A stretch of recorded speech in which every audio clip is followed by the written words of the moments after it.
Welcome to the ADHD Women's Wellbeing Podcast. I'm Kate Moore-Youssef and I'm a wellbeing and lifestyle coach, EFT practitioner, mum to 4 kids and passionate about helping more women to understand and accept their amazing ADHD brains. After speaking to many women just like me and probably you, I know there is a need for more health and lifestyle support for women newly diagnosed with ADHD. In these conversations, you'll learn from insightful guests, hear new findings and discover powerful perspectives and lifestyle tools to enable you to live your most fulfilled, calm and purposeful life wherever you are on your ADHD journey. Here's today's episode. Today we have Dr. Tom Nicholson here. Now, Dr. Tom is a lecturer, he's an academic at Northumbria University, and he's also a neurodiversity and mental health specialist. He has his own company in neuro-inclusion training and has a vast amount of knowledge in this area of mental health and neurodiversity. So I just wanted to welcome you to the podcast. I'm really, really excited to just get stuck in. Thank you. I'm really excited to be here and on the tail end of Neurodiversity Celebration Week. It's quite a nice way for me to sort of round off that week and have hopefully a positive, enjoyable conversation about ADHD and what's happening in the research at the moment. Yeah, and that what I'm really interested in is because you've got a PhD, you are an academic, you're a lecturer, so you're really at the forefront of the research that's coming out. So we kind of like hear about this much later down the line, but actually you're there at the forefront. So can you tell us a little bit about your research and maybe the PhD that you did and the topic that was on? Yeah, absolutely. I think what's also probably of relevance is I'm also neurodivergent myself. So I was diagnosed ADHD at 5 years old and I'm autistic also. And so my interest in this research kind of stemmed from my experience and my experience growing up, my educational experience. So what my research does, what my PhD was on, was understanding the experiences of parents across the ADHD diagnostic journey. So thinking about what experiences do parents have across that 1, 2, potentially 3-year journey of waiting lists and assessment and then getting the diagnosis. What stories do parents craft and develop to understand that experience? What stories about themselves as parents, as mothers, as fathers? What stories about their children? And then also how the journey itself changes those stories. So perhaps thinking one of the things I was really interested in was the story you think you're going to have before the assessment.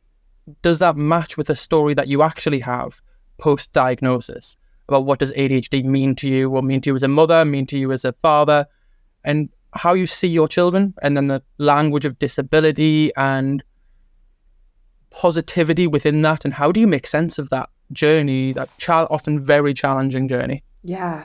I mean, is that actually fascinating? Because when you say the word stories, do you mean like the beliefs that we hold and the stigma that we have seen, and I guess our conditioning and how we've perceived neurodivergence?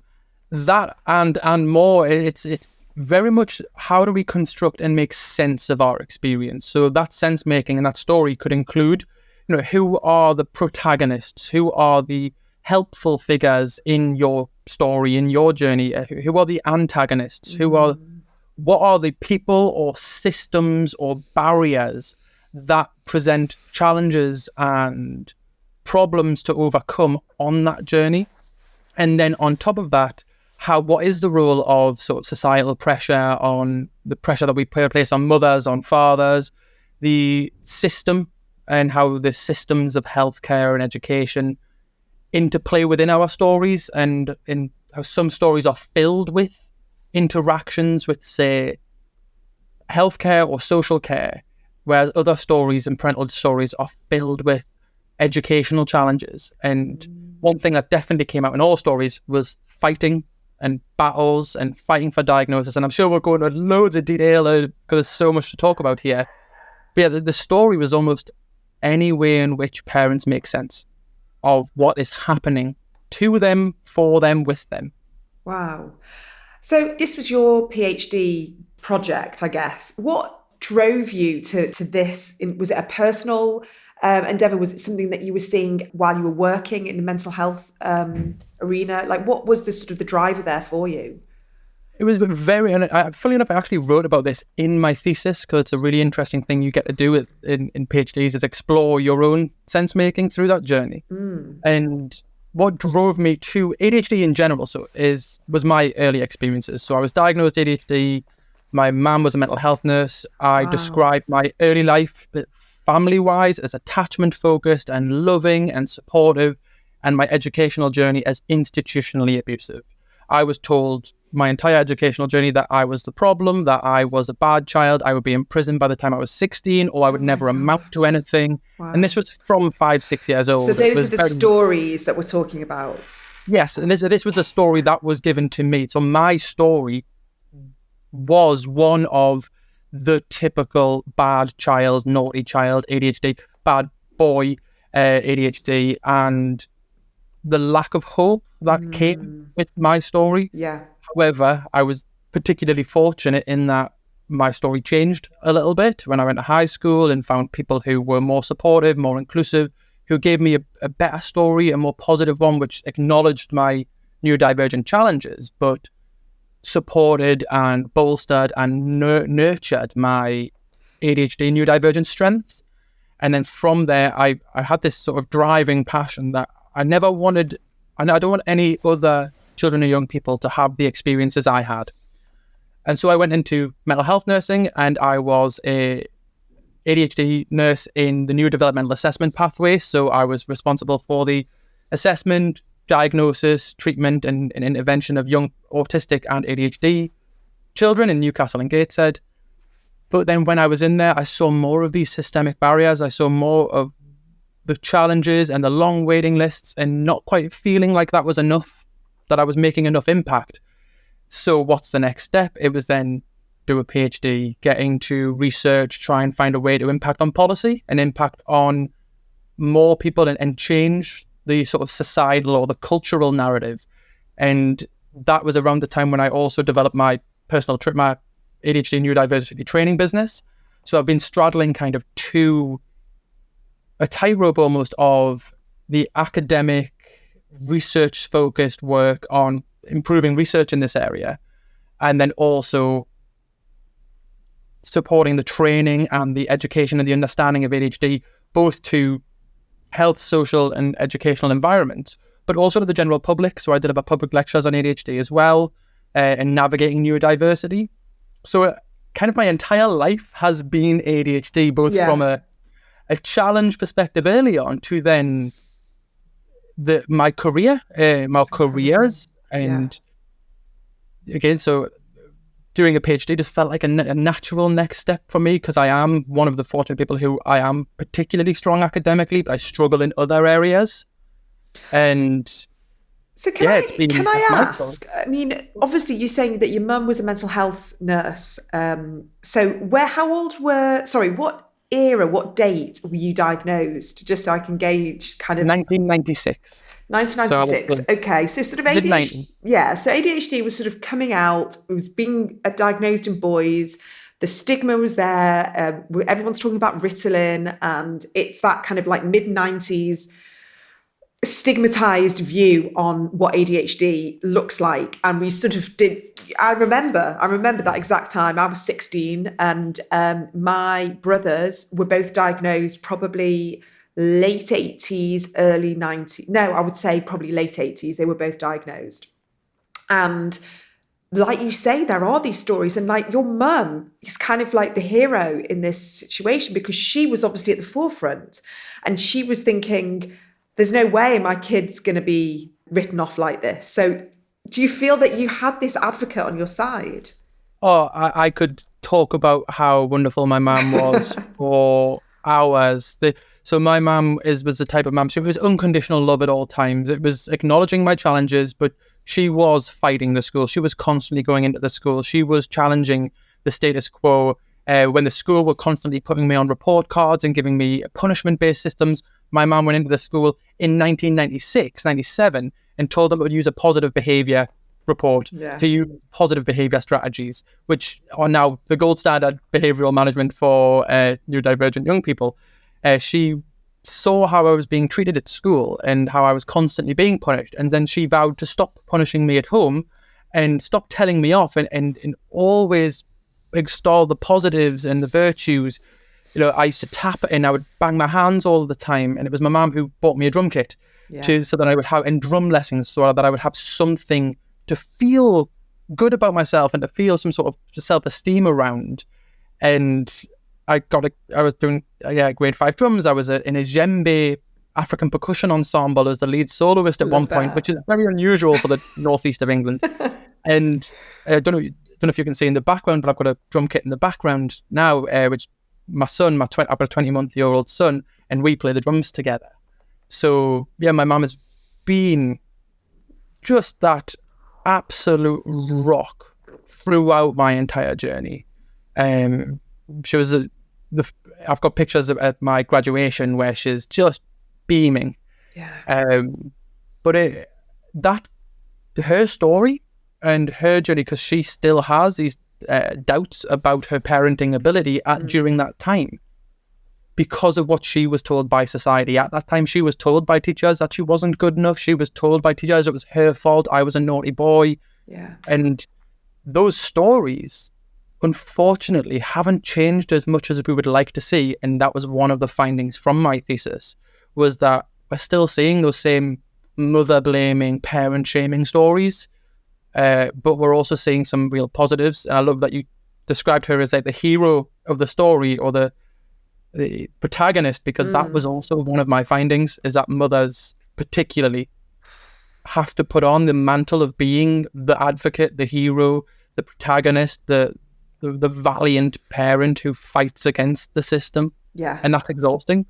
I mean, that's hugely validating for everyone who's got kids who are also neurodivergent themselves, because there is a theme. I've done it with my kids. I've been the advocate. I've been the one that has emailed teachers, got on the phone, got to school, done those things because of thank goodness, my knowledge in this area, my family history, my own understanding of my ADHD and seeing it present in my kids in different ways. My husband's been a bit more hesitant because he's just not been part of this world, even though we both believe he has ADHD himself. He's not had an official diagnosis, but the more he understands, he's like, definitely I had ADHD, and it was just channeled in very different ways. But he still wasn't armed with the knowledge. And so it's been an exhausting journey for me. I'm going to talk personally, because you're advocating for your child. You want your child, you get, again, this sense of justice of having ADHD is so profound in us that we will not accept someone, treating our kids badly or saying something negative or lowering their self-esteem when we know it's already taking a beating internally.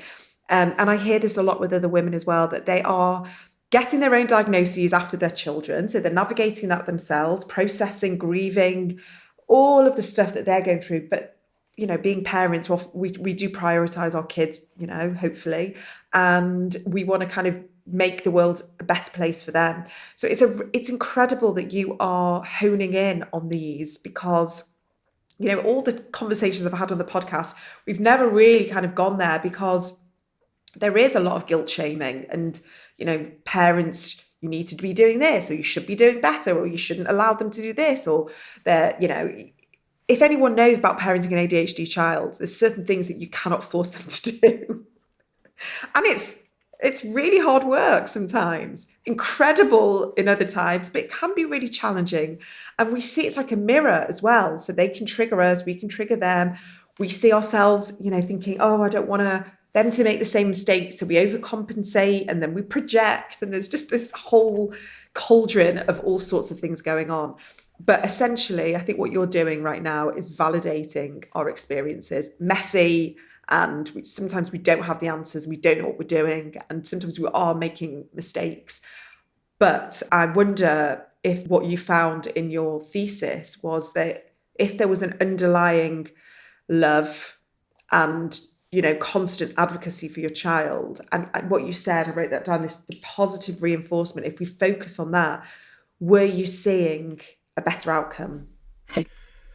So it was a really interesting question, and I think it was varied. I would say it was a varied response, because I think what's really important to know is that obviously everyone's individual journeys are different, and everyone's experience is different, and some of the length of time that they're waiting for diagnosis, the co-occurring multiple diagnoses for those who are potentially twice marginalized if they're LGBTQ+, or if they are a minority group in some other way. But what was really fascinating, and I think this is helpful to kind of almost answer your question, is to explore what the typical story was. Because if we know the typical story and then some of the offshoots, then we can start seeing where are those pressure points. Because all parents, both mothers and I had a father, only one father in my study, which is actually fairly typical of ADHD research, is really struggling to recruit fathers. And very much if we can support fathers, we can also support mothers. And I think that's a really interesting area to discuss as well. But all parents talked about an early recognition of there being something different. They described it often as a problem, but they were aware of their children being different or divergent in some way prior to diagnosis. And so they would seek this diagnosis and they would seek that journey and they would start that journey. And what the diagnosis was for a lot of parents, from almost all parents, was understanding. It's about finding understanding, not just for you to understand your child, but for the child to understand themselves and also for the world to understand the child as well. So it was this the diagnosis was very much about understanding and developing understanding for all parents in my study. And then we start coming up against the barriers of the system and the fight that you have to have. And this is where it varies in terms of how much of a battle each parent has with that system. Some parents talked about really validating school experiences, or at least having a single validating educationalist or teacher who was helpful. But most talked about the system being fundamentally broken, about having to wait way too long, about feeling like the system itself breaks you as a parent. It's so burdensome and so invalidating and so challenging towards your self-affect and who you think you are, that parents are going off sick from work, that are stopping work altogether. All mothers are breaking down because of what the system and the diagnostic process is doing to them. Mothers who saw themselves as strong people, emotionally strong, and then the just constant setbacks and blaming and whatnot. And so you end up with, I found, sort of 3 different types of, I call them archetypes of mother on that journey. 3 different types of mother that we see. And we can also, and mothers can oscillate a little bit across these. So we've talked about that sort of good, heroic mother. The mother who strives for everything for her child. She will do everything she possibly can to improve the life of her child. She will advocate, but on a more insidious level, our ADHD mothers are on the diagnostic journey are forced to portray themselves as good mothers. They have to prove that they are good mothers so that their needs and their concerns are taken seriously. So it's almost like, I am a good mother, therefore my children's behaviour or non-typical behaviour is not my fault. So can you assess for ADHD, please? There's almost this like need to justify and show that you are good enough. You are already a good parent. You're already a good mother. And then I can be taken seriously, which is just additional burden and work. That's the sort of one of the more positive archetypes.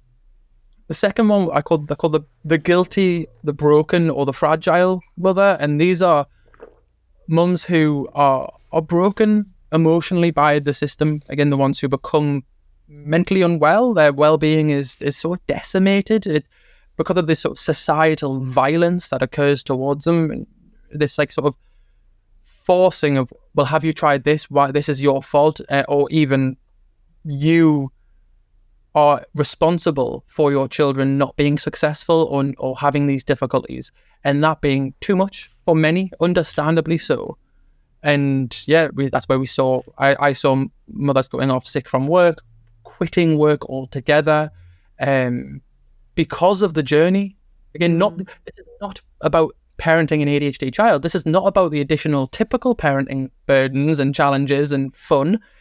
This was about seeking diagnosis, and just literally the process of seeking diagnosis and seeking that validation, breaking you down. Is that because there's a higher chance of the mother being neurodivergent themselves and struggling with overwhelm and just feeling like they're drowning in, whether it's the paperwork, whether it's the remembering to fill in forms, or is that part of it?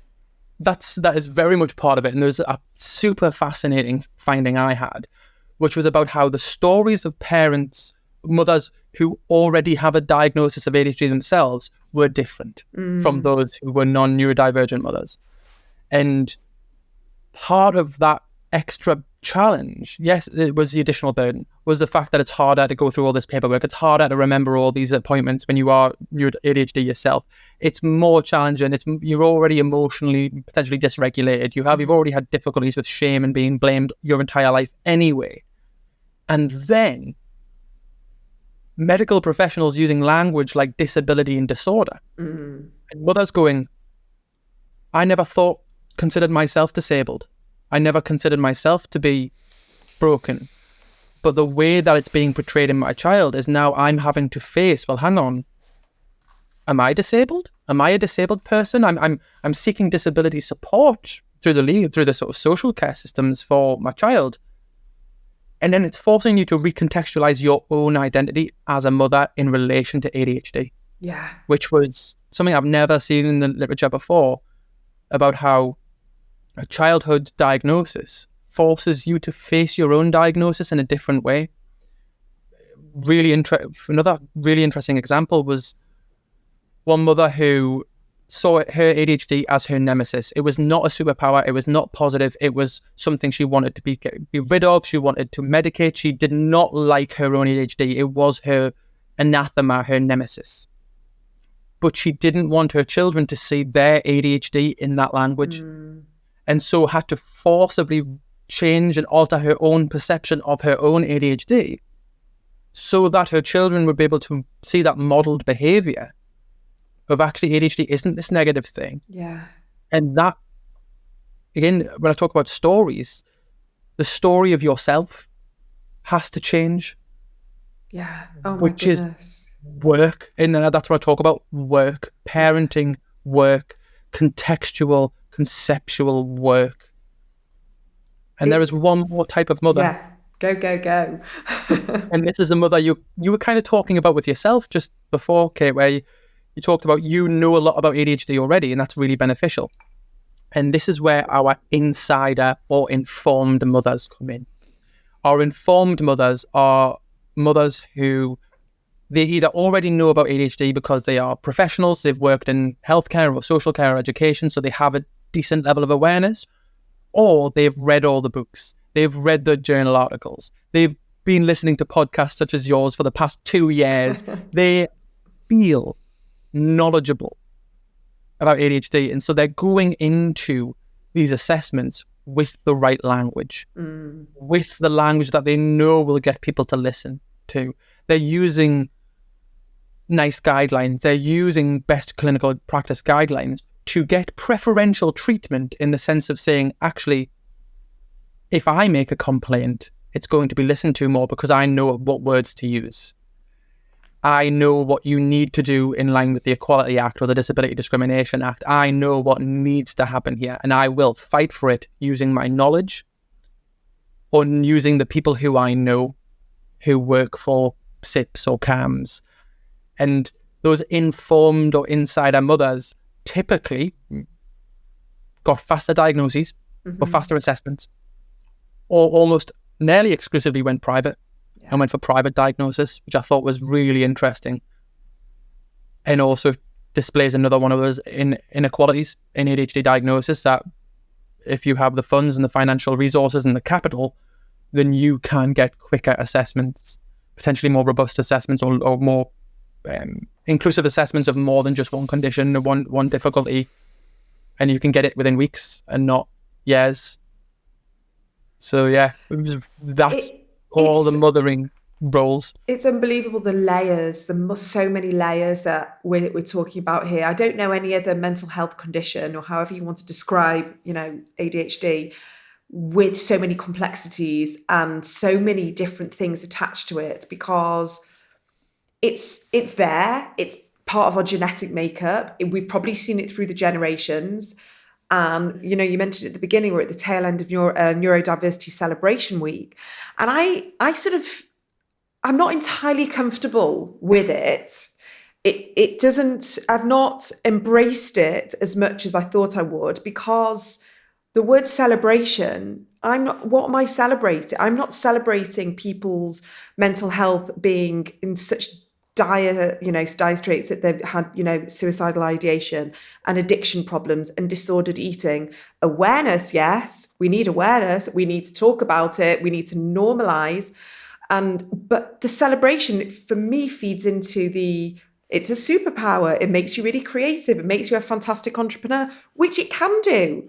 But there's always two sides to everything. And if you are a fantastic entrepreneur, there's a very high chance that maybe you are a workaholic and you may have OCD and you may have depressive times and all these different things. It's not just, and that's why I like to have these conversations, the podcast, because there's moments where I do celebrate ADHD, and there's moments where I've cried on this podcast because it's so heartbreaking. And I've seen it play out in my family. It is so interesting because my parents, I think, still have a negative story about ADHD. They don't quite see any of the other stuff around it. Yeah, I agree. And I have the same sort of tentative, trepidatious response to celebration events, because yes, we can celebrate our neurodivergent strengths, but I consider them contextual strengths. Michael Phelps's ADHD his hyperactivity is contextually very strong, and it's a benefit when he's swimming. But it wasn't a strength at school when he was told that he would never amount to anything. Exactly. I delivered a talk at Loughborough University just 2 days ago it was about productivity in higher education and ADHD, but fundamentally I was talking about celebration and neurodiversity celebration week, and I was saying, yes, we can celebrate, but at the same time, let's not lose sight of the fact that we have a 5 times risk of suicide, dying by suicide. We are 8 times more likely to have a depressive disorder, 7 times more likely to have an anxiety disorder. We are overrepresented in prisons. We are overrepresented in the socioeconomically deprived areas. And it's thinking that we can celebrate, but can we also challenge? Can we where we don't have a week to challenge the systems as much? And I think for a lot of people who I've worked with, clinically and otherwise, there isn't a lot to celebrate because of the lives that they've had, the traumas they've experienced, the educational traumas, the lifetime traumas, and the celebration of neurodiversity feels premature for them because we still have the systemic societal barriers and stigma, and what you're talking about with your parents still having that negative perception of ADHD. A huge proportion of the people I meet and work with also still have that negative perception because it's continuing to damage the lives of children, young people, parents, adults, etc. It's often quite nuanced, these discussions, and it's got to be balanced because we don't want to go too far in the other direction and talk so much about strengths that we don't get HR policies that support us. Talk so much about superpowers that we don't get reasonable adjustments. And we don't acknowledge the sort of discrimination that occurs in schools when we punish ADHD children for standing inappropriately, of which is a diagnostic symptom of hyperactivity, or we punish children for shouting out loud or being late to lessons or lectures, when that's core symptomology. It's a core symptom of what we would expect to see. And yeah, so it is a really tricky place to be. And I've wrote a bit about this, about how the neurodiversity paradigms, these positive paradigms, are fantastic and really are helpful. And I predominantly come from a social model. I predominantly come from this positive paradigm.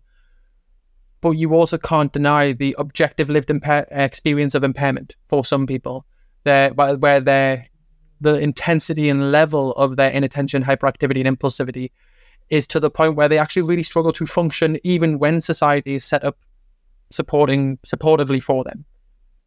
When they are by themselves at home wanting to have a conversation with their wife and they're so inattentive that they're struggling to do that. Or maybe they never get a partner because they struggle so much to communicate, but want one.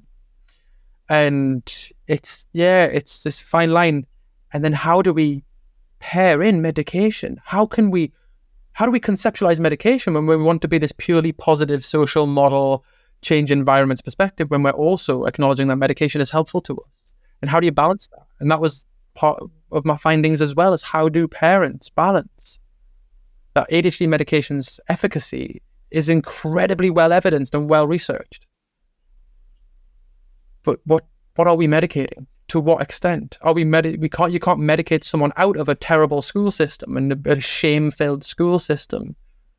It's a journey and a challenge on parents. And again, the burden of childcare predominantly falls on mothers.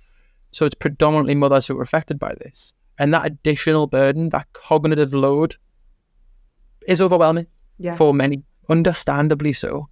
Yeah. And then you throw in sort of like privilege, like you mentioned before, that sometimes it really is luck of the draw, you know, your socioeconomic situation. If you can afford to go private, you can then afford therapy and coaching. You can afford to be titrated and stay, in the system with medication. Like, so much of it is dependent on whether you can afford all this support. And it is completely overwhelming of remembering, to take your blood pressure or get your child to make sure that they get weighed and all these different things. And when you've got more than one child who's neurodivergent, and you're working full time and you are juggling life, because being a mum, being a woman right now at the moment is really, really hard work. We've got all these expectations on us, and we want to do the best for our kids, and we're dropping balls all the time. And then the dropping of the balls then feeds into the self-shame and to the judgment and to the critical voice that we've already got going on of, I should be doing more, I should know more, I should be helping them more. And then if we've got a situation at school, like you say, if we haven't got that support system at school, we really see, and I've seen it. I feel so grateful and lucky that my kids, on the whole, have had certain teachers, I'm not saying all teachers, but certain teachers who have got them, whether they've understood its neurodivergence or not, they just kind of get their personality, and they've guided them towards the subjects. They've held them, if they've not handed their homework in time, or they've had to be punished, stupid detentions.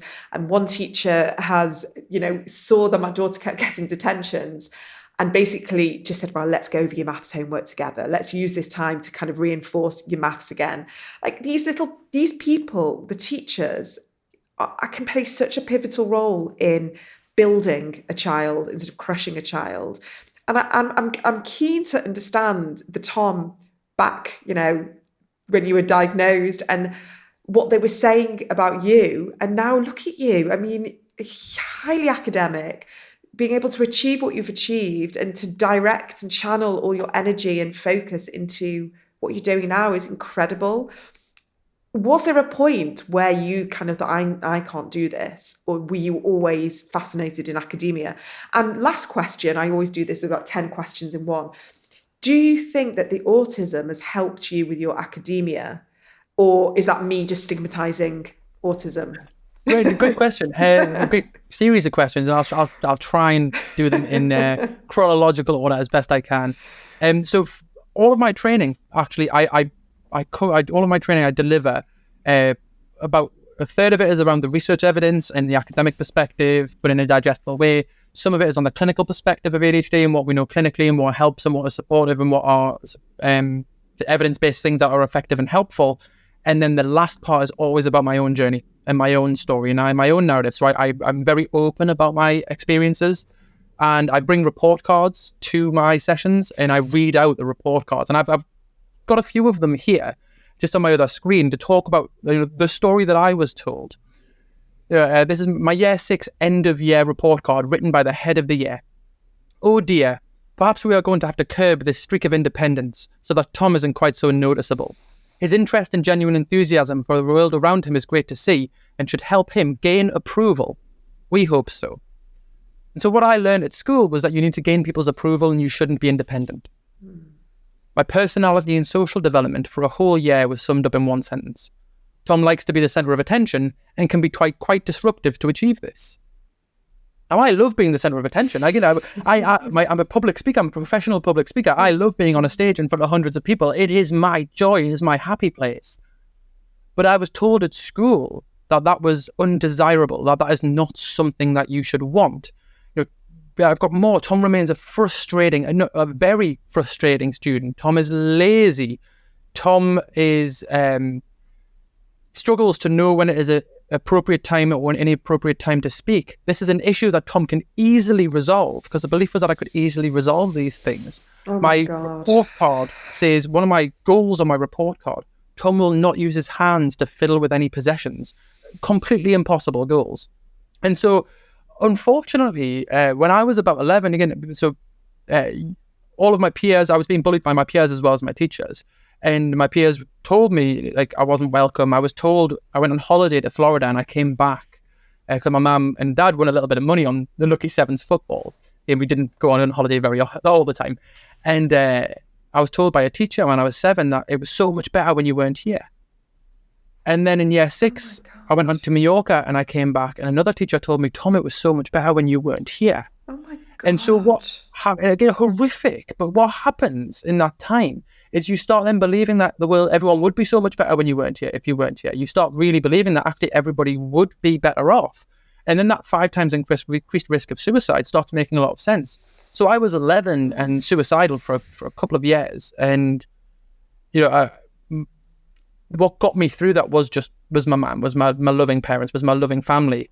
And so my narrative was very much, you are a failure and you are broken and you are defective. And I'll be honest, I think I probably held that narrative till about 26, 27, even through some of my work, my clinical work of myself, because we carry our school bags our entire life and we carry those stories our entire life.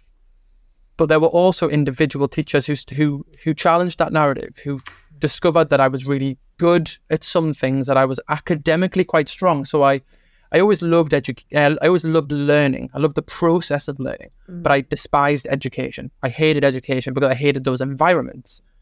And what I learned with some teachers was that you could love learning for the sake of learning. You could love learning because it's fun. And I was being taught history with role play and figurines by Mrs. Wright at Crampton High School. She's incredible. And Mr. Spurs was teaching me that I was really good at IT and I could finish my work really quickly. So he'd give me extra work. And didn't tell us, I don't know if you could do this. So I'd show him that I could do it, and I would do as much as I could to get it done.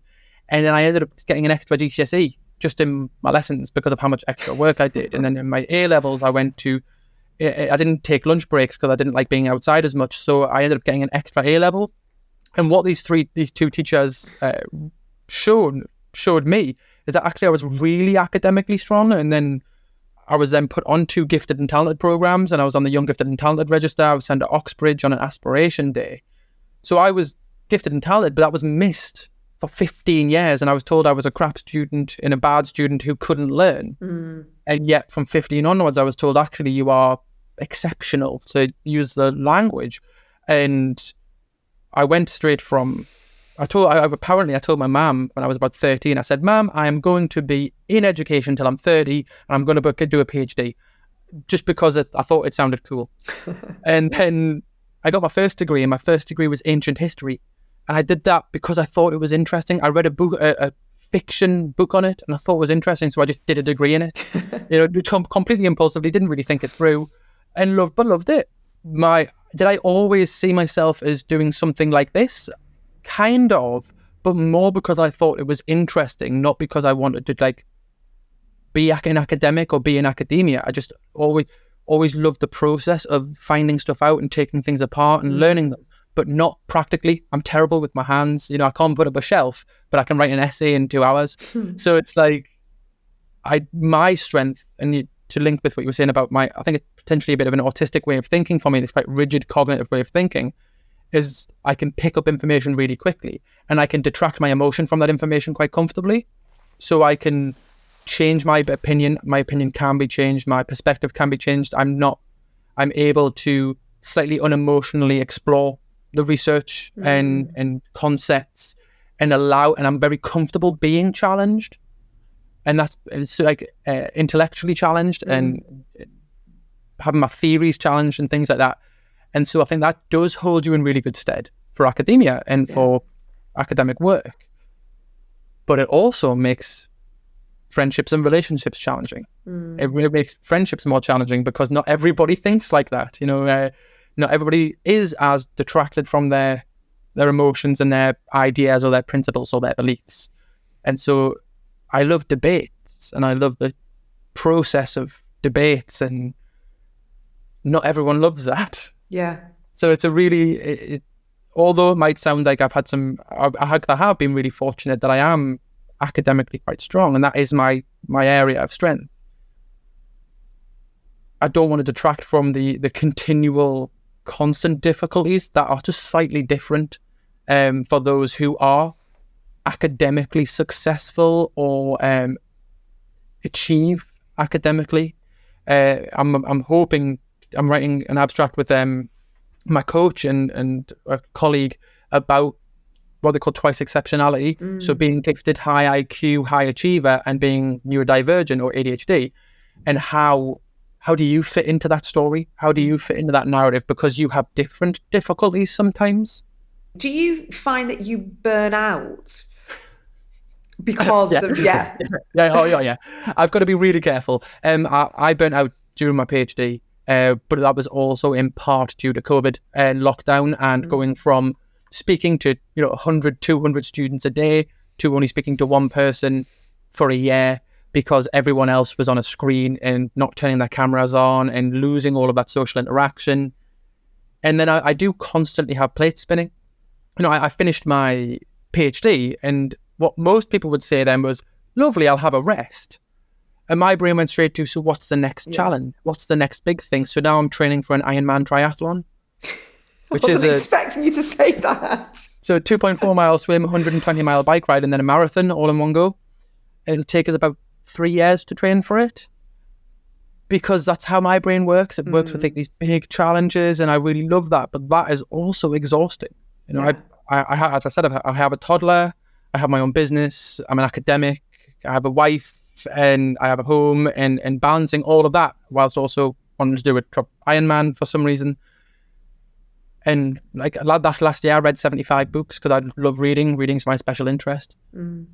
So yeah, burnout is consistently an underlying threat. Bring it back to, I guess, what you're doing in companies. Are you finding now that people are opening up to being accommodating at work, and that it's just a matter of time that all companies, bearing in mind that the women mostly who I coach are coming to me and they're burnt out from being in their corporate jobs because the companies and the jobs and the careers they're in are just not right for their ADHD brains and nervous systems. So do you see a change happening, a wave of change? I do. I do see more, I've got an appetite for this sort of stuff. Yeah. What I have found is buy-in is often a little bit tricky. So it's demonstrating to organizations that this sort of ADHD neuroinclusion training or just ADHD awareness training would be helpful. Often you think I still see that resistance of, do we really need this? Is this really important for us? And then once you get in there, and once I get in there and then do that first session, suddenly it's, will you train all of our staff? Will you train the managers? Will you get involved and do more? What else can you do? We need more people in. And I think it's, once you're in there and once you've had some of these conversations, there's a lot of openness. I'm finding a lot more than I've ever seen to adapt and to make changes and to support the neurodivergent staff or stakeholders, whether they be students, pupils or patients. But I am still finding the resistance of do we really need this? How do we justify the expense almost?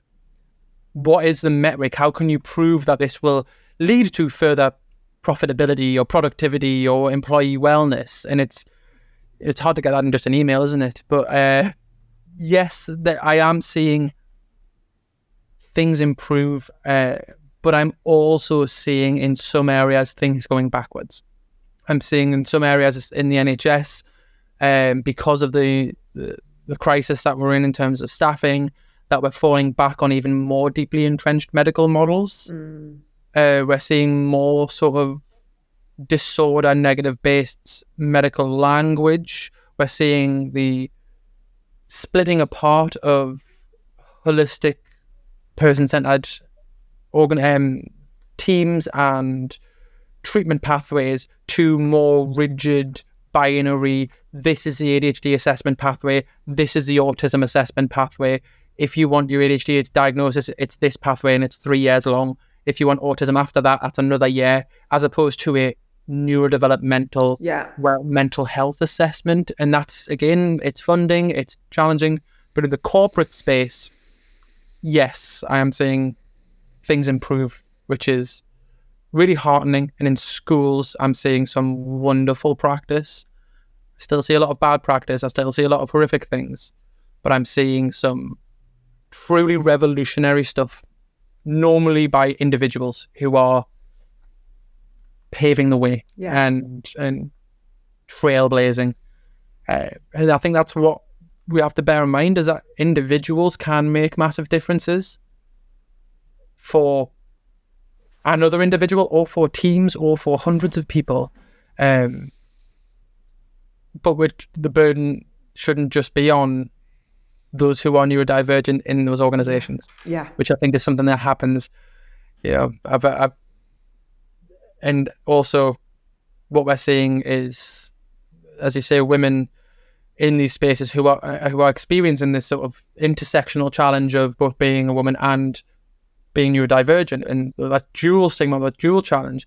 And then what I'm also really interested in is when we add in further intersectionality, if you were a Black woman in a corporate environment, or if you are a trans woman, or you're gay or queer, and I've got a PhD starting. I'm supervising a PhD that starts in October on the experiences of LGBTQ plus parents of ADHD children, because that's an area of research that just has not been. It's uninterred. It's scarce. It's just nothing there.